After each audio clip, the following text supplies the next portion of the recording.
Hello, everyone. I hope you all had an enjoyable weekend. I have some brief announcements for you today.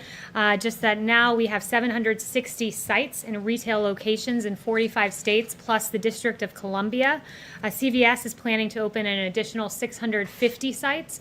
These are encouraging numbers. It's, again, a testament to our private sector for all that they've done in partnering with the administration and helping to stop the spread of the coronavirus. Also, skilled nursing facilities, there was an announcement that I just want to underscore that $4.9 billion in additional relief funds were distributed to nursing homes and other skilled nursing facilities, and these funds are provided under the CARES Act. So just those two items for you this morning, and we'll go ahead and we'll start with questions. John. China is making sending more overtures that it will crack down on Hong Kong. What's the message from the administration to the Chinese government about changing the special status of Hong Kong?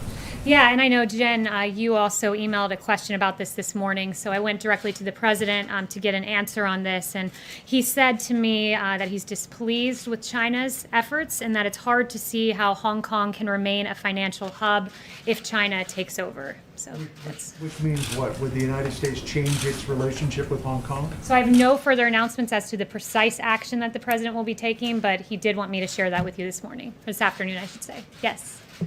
Oh, thanks again. Yep, no problem. Just over my shoulder, I realize now.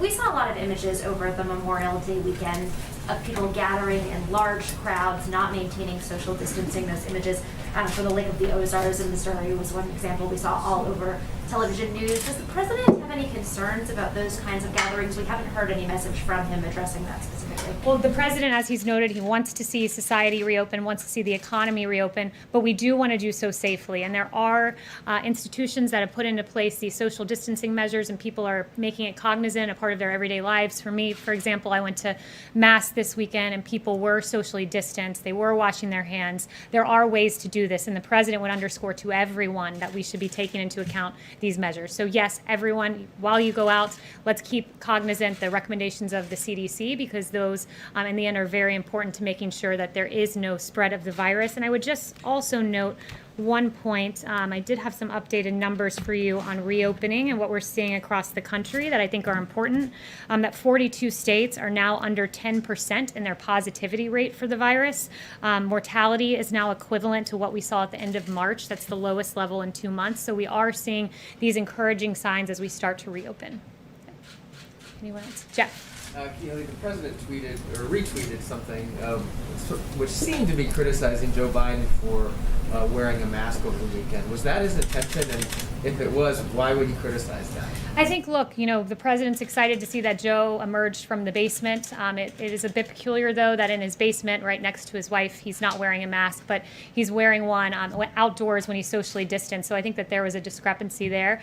He's not shaming anyone. As the president noted himself, he wore this mask in private at the Ford facility, and he said he's open to it if the circumstance mandates it. Isn't the guidance to wear a mask when you're outside, though, not when you're necessarily in your The own guidance home? is it's recommended but not required. So it's the personal choice of the individual, but it didn't strike him as a very data-driven decision in that particular incident. Yes, Peter? Thanks. If we could just do a little housekeeping first. We know Katie Miller tweeted that she's back at work today. Is the White House valet back at work, and has anybody else within the White House complex tested positive for the virus besides those two individuals that we learned about a couple weeks ago? So I don't know about the valet. I haven't inquired about that. No updates as to who's tested positive or not. That's not something I regularly keep tabs on, but Katie Miller is back at work. We're very happy to see her recovered. I spoke to her yesterday. I haven't seen her today, but she did have several negative test results before she re-entered the building. Would you get back to us and let us know if anybody else, people are worried about the president's safety, the vice president's? Can you let us know that nobody else has tested positive in the 2+ weeks that have now passed since those cases? I can inquire about it, but it's people's personal medical decision, so I'm not entirely sure that that would be given to me. Okay, let me follow up then if I can. The president, in a tweet earlier today, said that he's made governors look very good by getting them what he said was unlimited testing. That's not true. You've said that it's not even necessary. So why is the president saying that? He's saying what he means by that is that the governor's requested a specific amount of testing to reopen, and he indeed has provided that. So it's not unlimited testing, you would agree? It's what they asked for in phase one. It's the full panoply of what every governor asked for that was given to him, given to them. And it's 300 to 400,000 tests per day that we're doing. That's a really good number. I did talk to Admiral Joie before coming out here, and the metric that, if you're to believe the WHO, I don't particularly these days, but they say it's a good barometer of testing is 10% positivity or under. And Admiral Joie shared with me that we're nationally at 7.5%, so we're in a pretty good spot. Kayleigh, is Stephen Miller back? Is Stephen Miller back? Yes, I just saw him in Outer Oval, so he is back and at work. Did he take some time away from the White House, though, for a while? He did. He did. He self-quarantined with his wife, but they're both back at work and healthy and happy, and we're very happy to see them around. On Glenn Fine at the Pentagon, the top watchdog over at the Pentagon, he submitted his resignation today. Can you say if that was encouraged? Did anyone ask him? And can you talk about the importance about those internal watchdogs that are in our government agencies? So you said it was Glenn Fine? That's the first that I'm hearing about this. But with regard to the other IGs, I would note that the president's within his authority, his legal and executive authority to appoint new IGs. And he said, I think last week at some point, that it's within the decision-making process of each entity, the State Department, each department, whether to keep their IG or not. And I would note that President Obama has a precedent of firing IGs as well. And there were, in fact, 47 IGs that signed a letter claiming the Obama administration hindered their efforts. So this is not without precedent when it comes to IGs. Yes. Kayleigh, is it the president's position that the Republican National Convention should go forward no matter what the COVID infection rate is by late August? The president wants to see the convention take place. He's noted that, and he wants to have a cooperative governor in making that pursuit happen. That being said, of course, we always assess the facts on the ground at any time, but at this moment, the president wants to see this convention take place and sees no reason not to as the nation begins to reopen. So if there was a significant spike in the cases, he would be open to the idea of a virtual convention, understanding that there couldn't be a traditional convention. So I won't engage on a hypothetical as to where the cases will be, but I would just note that we assess the facts on a day-by-day basis, and currently we're coming down, and that's really encouraging to see, and we're ready for the convention to take place. Yes. Yes, has the president seen the letter that Laura Balsotis' husband and widower sent to Jack Dorsey, Twitter's CEO, saying that his tweets were emotionally traumatic for him and for his wife's family? I don't know if he's seen the letter, but I do know that our hearts are with Lori's family at this time. Why is the president making these unfounded allegations? I mean, this is pretty nuts, isn't it? The president's accusing somebody of possible murder, and the family is pleading with the president to please stop unfounded conspiracy theories. Why is he doing it? Well, I would note that the president said this morning that this is not an original Trump thought, and it is not. In fact, 2003 on Don Imus's show, it was Don Imus and Joe Scarborough that joked about killing an intern, joked and laughed about it. So that was, I'm sure, pretty hurtful to Lori's family, and Joe Scarborough himself brought this up with Don Imus, and Joe Scarborough himself can answer it. He's the president of the United States, and he's accusing somebody of possibly murder. I mean, this is different. He's not a private citizen. He's the president.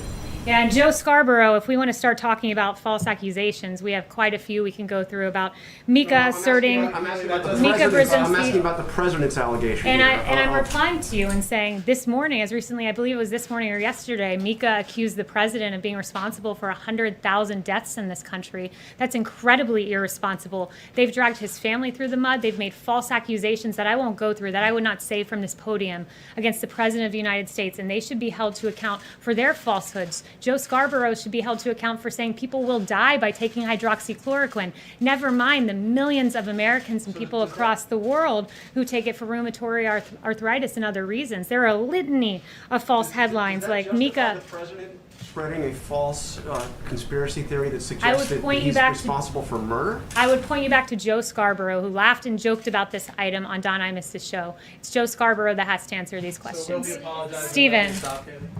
Stephen. Thank you. If I could, two questions. John Radcliffe was sworn in as intelligence director today.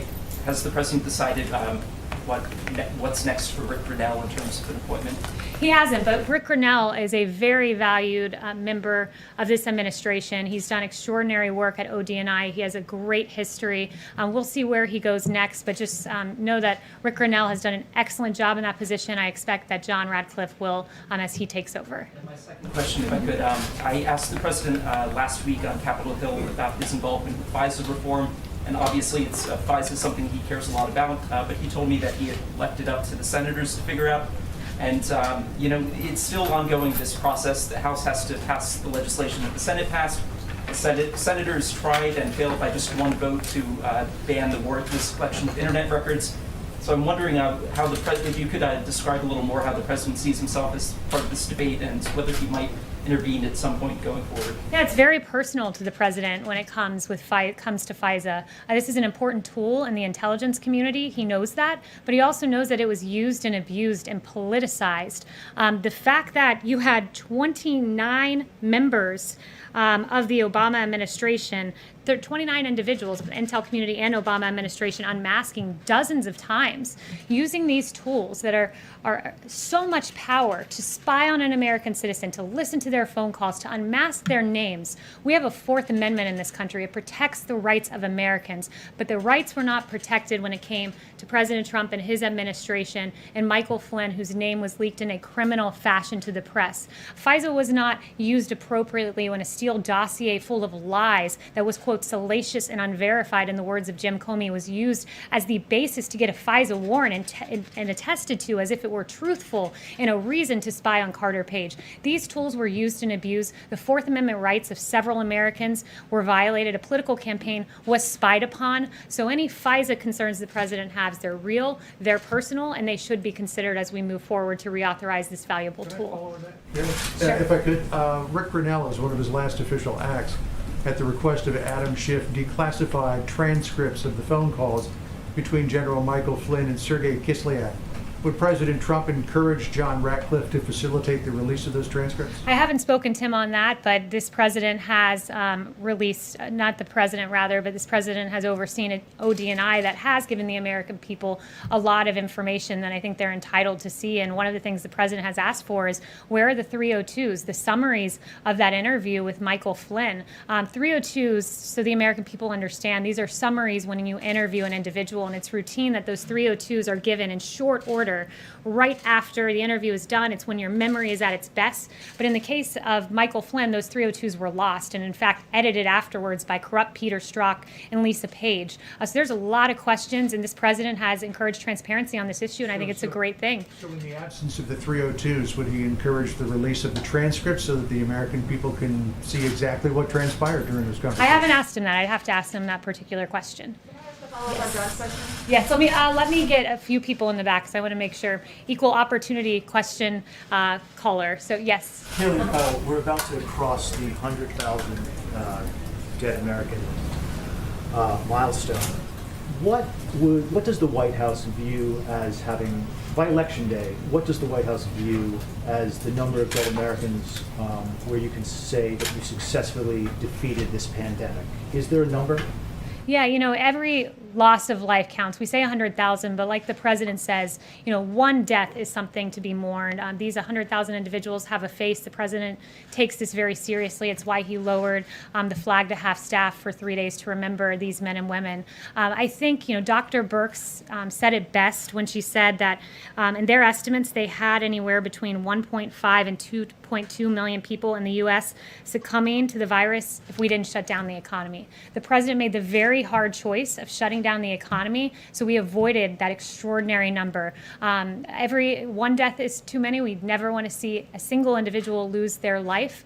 But that being said, to be under significantly that high mark shows that the president did everything in his power and helped to make this number as low as humanly possible. When voters go to the polls in November and they want to judge the president on his response to this pandemic, what is the number of dead Americans that they should tolerate and where they can argue that yes, he successfully defeated the pandemic? I think you're asking the wrong question. The right question is where did That's the the question data? I want to ask, Kayleigh, so please don't tell Where me did? that I'm asking a And right I or wrong answered question. your question once, but if you ask it twice, it doesn't make it any better of a question. So I'll respond in kind. I've given you one answer. I'll continue to extrapolate upon that. That he always listened to the science. The president, when Dr. Fauci and Dr. Birx said you need to shut down the economy, that was hard for the president. In a typical year, 120,000 people die of suicide and drug overdose. It's in a typical year, and doctors have said when you shut down an economy for an extended period of time, that number gets greater. People don't show up for their cancer diagnoses. There are a litany of results when you close down an economy, but closing down the economy for this amount of time kept us far below the 2.2 million number. And as we start to reopen, we keep in mind the people who are missing their screening appointments, the people who are succumbing to suicide and drug overdose because of economic hardship. This president made the right choice. It was a delicate balance, and he did it exactly as he should, guided by data, and we are far below 2.2 million dead Americans because of the actions of President Trump. You mean? I'm going to read something really quickly. Timothy Claw Sotis wrote, quote, conspiracy theorists, including most recently the President of the United States, continue to spread their vile and misinformation on the platform, disparaging the memory of my wife. Why won't the President give this widower peace and stop tweeting about this conspiracy theory involving his wife? Why can't this widower get peace from the President? I've already asked and answered this question, and our hearts are with Lori, and I think the onus is on Joe Scarborough to explain his interaction with Don Imus and his laughing on this very matter on Don Imus's show. Chanel. The widower is talking specifically about the President. Are you not going to answer that? Warrants with regards to ex-CIA Chief John Brennan. How willing are you able to go forward and say that he lied to the FBI or obstructed justice in the process of discussing Russian collusion and the Trump family? And on that note, we now have new information showing that Obama himself used foreign intelligence to actually request surveillance on the 5th and 26th floor of the Trump Tower. So to what extent was John Brennan behind that? To what extent can you share with us what you know? Yeah, John Brennan, of all of the, I'll call them bad actors because indeed they were, of the Obama administration, John Brennan probably has the most to answer because it was John Brennan who sat before Congress and said the Steele dossier, paid for by Hillary Clinton, paid for by the DNC, that document played no part of the role in opening the Russia probe, when in fact we know it did, when in fact we know it was the impetus testified before a FISA court for its truthfulness to spy on the Trump campaign. So John Brennan, of all people, probably has more to answer.